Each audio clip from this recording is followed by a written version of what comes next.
Hello everyone. आज मैं आपको इन 3 पॉइंट्स पे डिस्कस करेंगे। पहला हमारा जो पॉइंट आप देख रहे होंगे, स्टूडेंट डिटेल। स्टूडेंट डिटेल्स में स्टूडेंट्स का नेम, क्लास, उसका ईमेल आईडी या फ़ोन नंबर भी उससे डिमांड कर सकते हैं। ठीक है, उस फॉर्म के थ्रू, गूगल फॉर्म के थ्रू जो भी आपने बिल्ड किया है स्टूडेंट के लिए। सेकेंड हमारा है आंसर की फीडिंग। आंसर की फीडिंग के लिए फॉर एग्जांपल आपने जो एमसीक्यूज गूगल फॉर्म में बिल्ड किया है, उस एमसीक्यूज में कौन सा आंसर करेक्ट है, आप उसे आंसर की को फीड करने के बाद जो डेटाज आपको स्टूडेंट से मिलेंगे वो उसे ऑटो कैलकुलेट करके आपको नंबर शो कर देगा। थर्ड थिंग हमारा है यहाँ पर रिस्पॉन्स चेक। तो आफ्टर ऑल जब भी आपका पूरा फॉर्म फिनिश हो जाता है, आप स्टूडेंट्स को लिंक सेंड कर देते हैं सारे बनने के बाद, फॉर्म बनने के बाद तो नंबर ऑफ स्टूडेंट्स क्या करते हैं, वो अपने अपने रिस्पॉन्स को, आंसर्स को आपके फॉर्म के थ्रू सेंड करते हैं, सबमिट करते हैं। ठीक है, तो सबसे पहला पॉइंट हम यहाँ डिस्कस करेंगे, स्टूडेंट डिटेल को कैसे हम लोग फॉर्म में फीड करते हैं। तो सबसे पहले जो हम लोग लास्ट टाइम जिस पे काम कर रहे हैं, जिस फॉर्म पे, उसी को ही ओपन करते हैं। यहाँ की जैसे कि आप देख रहे होंगे, यहाँ हमने मैक्सिमम मार्क्स 3 कर रखे हैं, 3 ही क्वेश्चन हम दे रखे हैं, और यहाँ पर टाइम हमने 5 मिनट का रखा है। ठीक है, और चलिए हम स्टूडेंट डिटेल की बात करते हैं।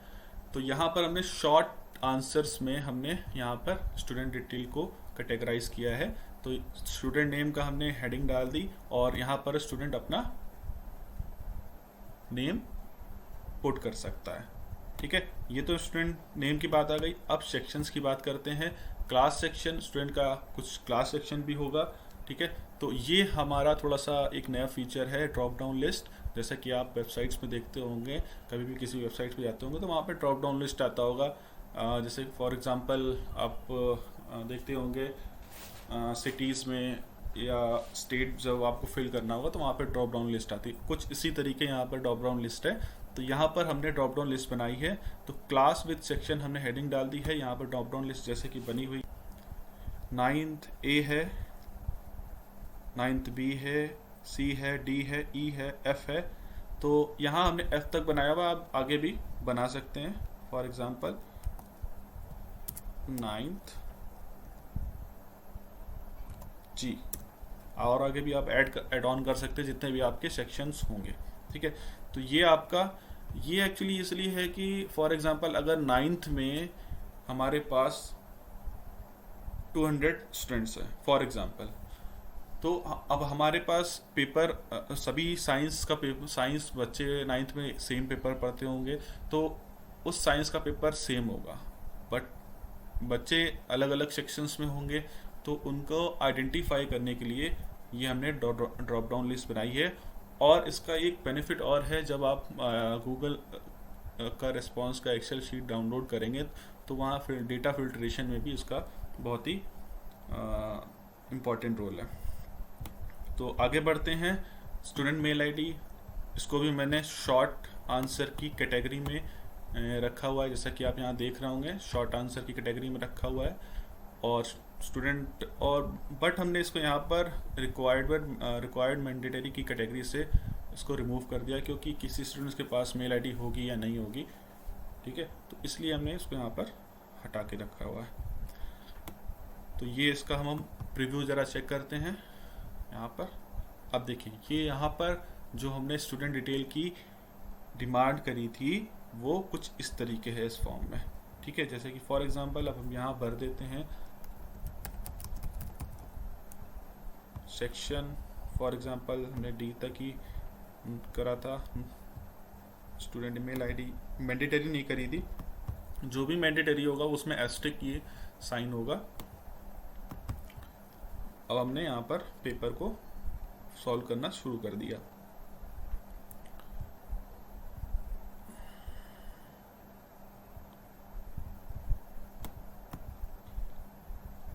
अब ये हमारा पेपर कंप्लीट हो गया। आफ्टर ऑल हमने सबमिट कर दिया। ठीक है, अब ये देखिए your response has been recorded, तो ये आपका कंप्यूटर ऑनलाइन टेस्ट जो है कंप्लीट हो गया है। ठीक है, ये आपका एक एग्जाम्पल था। अब दोबारा हम लोग इसी पे आते हैं। देखिए ये आपका जो रिस्पॉन्स था वो सबमिट हो चुका है। अब सेकेंड थिंग की बात करते हैं। ये तो आपका स्टूडेंट की डिटेल को कैसे डिमांड कर सकते हैं ये मैंने बता दिया आपको। ठीक है, अब सेकेंड थिंग बात करते हैं हम लोग आंसर की फीडिंग की। ये बहुत इंपॉर्टेंट है। तो आंसर की फीडिंग हम कैसे कर सकते हैं इसमें, सबसे पहले देखिए यहाँ पर आप देख रहे होंगे टॉप पर राइट पे टोटल पॉइंट्स। ठीक है, ये देख रहे होंगे टोटल पॉइंट्स। अगर किसी में ये ऑप्शन नहीं आ रहा है, फॉर एग्जांपल किसी में ऑप्शन नहीं आ रहा होगा, जो लोग ब्लैंक जिन्होंने सबमिट फॉर्म को सिलेक्ट किया होगा उनमें ऑप्शन नहीं आएगा। तो अगर उसमें नहीं आया ऑप्शन, आप सेटिंग पे जाइए। ठीक है, क्विज में जाइए। अभी ये मैंने इनेबल, मैं डिसेबल कर दे रहा हूँ इसको। ठीक है, अब देखिए यहाँ पर ये नहीं आ रहा है, हमारा डिस्प्ले हो रहा है। ठीक है, अगर नहीं डिस्प्ले होता है तो उस केस में बता रहे हैं आपको सेटिंग में जाना है, क्विजेस में जाना है, मेक अ क्विज करना है। ठीक है, कुछ सेटिंग्स है। लेट आपको क्विज ऑप्शंस में रिलीज ग्रेड में आपको लेटर आफ्टर मैनुअल रिव्यू करना है। अगर इमीडिएट आफ्टर ईच सबमिशन कर देंगे तो जो भी आंसर होंगे वो स्टूडेंट को दिख जाएंगे जैसे ही वो सबमिट करेगा। और यहाँ से इन तीनों को अनचेक कर देना है और उसके बाद सेव कर देना है। ठीक है, अब देखिए यहाँ पर टोटल पॉइंट्स का आपको हमें शो करने लगा है। ठीक है, अब बात आती है कि हम इसमें अपने आंसर्स को कैसे फीड करेंगे। जो हमारा MCQs यहाँ पर हमने क्वेश्चन को दे रखा है। ठीक है, सबसे पहले हम उस पार्ट को सेलेक्ट करेंगे।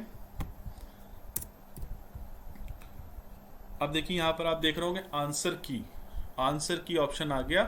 आंसर की ऑप्शन जैसे ही आप सेलेक्ट करेंगे, उसके बाद यहाँ पर आप इस पर्टिकुलर क्वेश्चन को कितने मैक्सिमम पॉइंट देना चाह रहे हैं। तो 1 मार्क्स का है ये क्वेश्चन। ठीक है, अब इसमें हम आंसर को, कौन सा आंसर राइट है उसे सेलेक्ट करना पड़ेगा। जैसे कि which one is larger network वैन, इसमें करेक्ट है, हमने इसको सेलेक्ट किया और डन कर दिया। ठीक है, अब ये हमारा जो ये सिर्फ मल्टीपल चॉइस क्वेश्चन में पॉसिबल है, ये इसी में ही हो सकता है ऑटो कैलकुलेशन आंसर्स का। तो ये मल्टीपल चॉइस क्वेश्चन का हमारा आंसर की फीडिंग 1 में हो गई।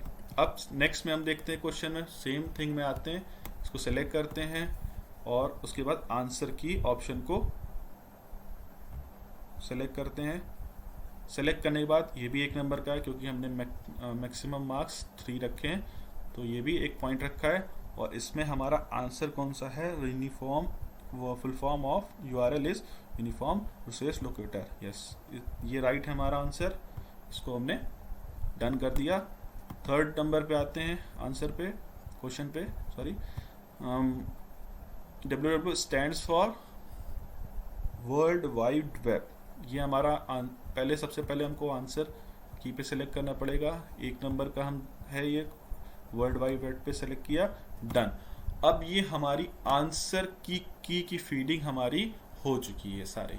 ठीक है, ये हमारा ओवरऑल कंप्लीट हो गया। अब देखिए टोटल पॉइंट्स जो है हमारे 3 है और मैक्सिमम मार्क्स हमने 3 दिए थे, मतलब 3 में से 3 हो गए हैं, हमारा वर्क कंप्लीट हो गया है। ये फीडिंग हमारी पूरी हो गई है।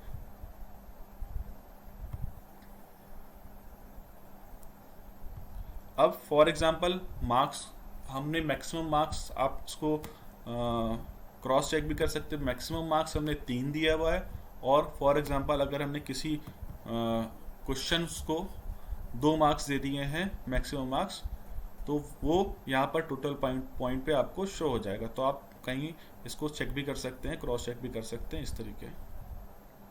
अभी फिलहाल हम इसको 1 कर देते हैं क्योंकि सारे ही 1 हैं। तो इसको चलिए इसका प्रीव्यू देखते हैं आंसर की फीडबैक का।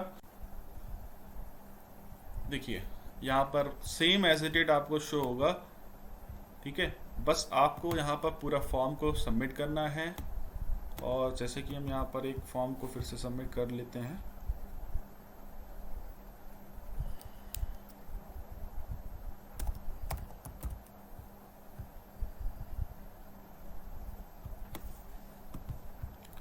एक मैंने रॉन्ग कर दिया, for example world wide web, submit कर दिया।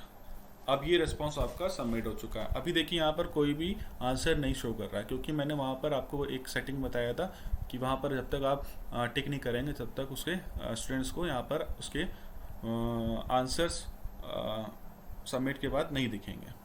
अगर आपने टिक कर दिया तो उसे आंसर भी दिख जाएंगे, जो भी उसके सही आंसर होंगे वो दिख जाएंगे, उसे वो देख सकता है। वो उसके बाद हम देखते हैं यहाँ पर रेस्पॉन्स पे चेक करते हैं। देखिए यहाँ पर रमेश 3 रिस्पॉन्सेस आए हैं।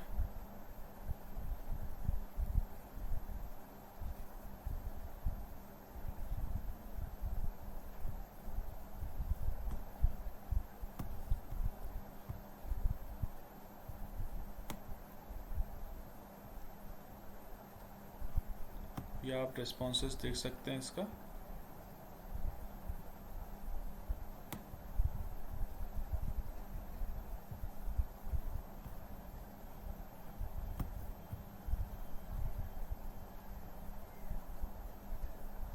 तो इस तरीके ये रिस्पॉन्स देख सकते हैं। ठीक है, अब हम ये हमारा कंप्लीट हो गया पॉइंट। अब हम लोग थर्ड पॉइंट को कवर करते हैं, जो कि बहुत ही इम्पोर्टेंट है, रिस्पॉन्स चेक। रिस्पॉन्स चेक की हेल्प से आप लोग अपने जितने भी रिस्पॉन्सेस आपको रिसीव हुए हैं आप उसको चेक कर सकते हैं। कि जैसे कि हमने यहाँ पर कुछ रिस्पॉन्सेस को आपने देखा होगा, यहाँ पर हमने सबमिट किया था, फॉर्म सबमिट किया था। जैसे यहाँ पर मैंने कुछ रिस्पॉन्सेस, आपको रिस्पॉन्सेस दिख रहे होंगे, 4 रिस्पॉन्सेस आपको दिखा रहा होगा यहाँ पर। ठीक है, तो अभी यहाँ पर रिस्पॉन्स को कैसे चेक करना है। पहले तो हमने जो क्वेश्चन है वो हमारा शो कर रहा है, एक जस्ट उसके साइड राइट साइड पे एक टैब है रिस्पॉन्सेस, आप इसे सेलेक्ट करेंगे।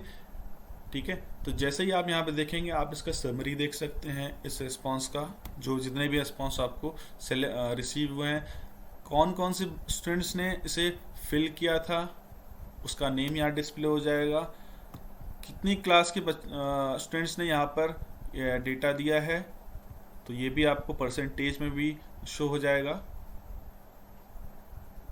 ठीक है, और एक रिस्पॉन्स ने ईमेल आईडी को पुट किया है और उनके आंसर्स भी यहाँ पर आपको दिख जाएंगे।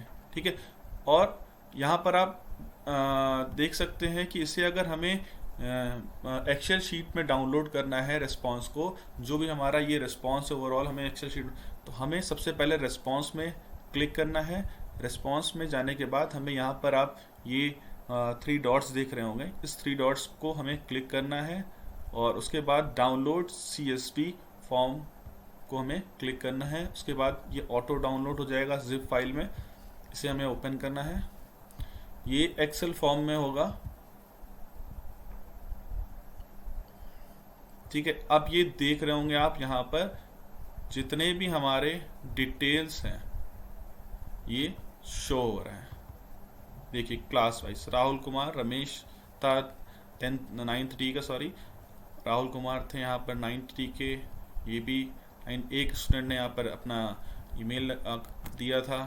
और अब रिस्पॉन्स की बात करते हैं यहाँ पर, जैसे कि आप कैसे चेक कर रहे हैं ये, फॉर एग्जांपल हाँ, which one is a larger network. अब देखिए which one is a larger network है, यहाँ पर ये देखिए शब्द शो कर रहा है आपको इसके आंसर्स वैन। तो ये देखिए यहाँ पर इसका आंसर है, एक में से एक है, सही है। यहाँ पर इसने सेलेक्ट किया था मैन, 0 में से 1 है। अब सेकंड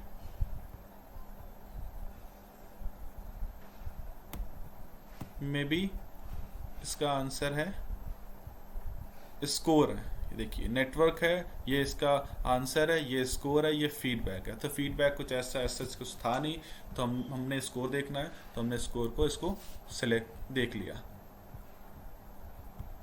ठीक है, सेम थिंग है सेकंड क्वेश्चन के लिए, सेम थिंग है थर्ड क्वेश्चन के लिए।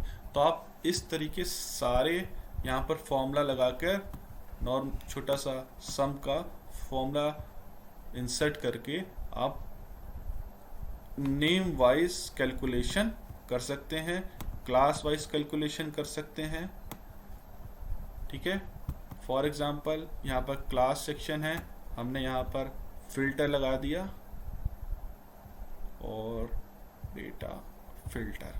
अब हमें क्लास वाइज डेटा शो होगा। सिर्फ देख रहे हैं, जो भी 9th डी के स्टूडेंट्स थे, सिर्फ उन्हीं का ही हमें ये डेटा शो हो रहा है। तो इस तरीके आप अपने डेटा को कैटेगराइज कर सकते हैं क्लास वाइज, अपने पेपर को भी कैटेगराइज कर सकते हैं क्लास वाइज और डाउनलोड कर सकते हैं एक्सेल शीट में। तो इस तरीके आप अपने पूरे पेपर को पूरा एक स्ट्रक्चर दे सकते हैं। Thank you for watching this video.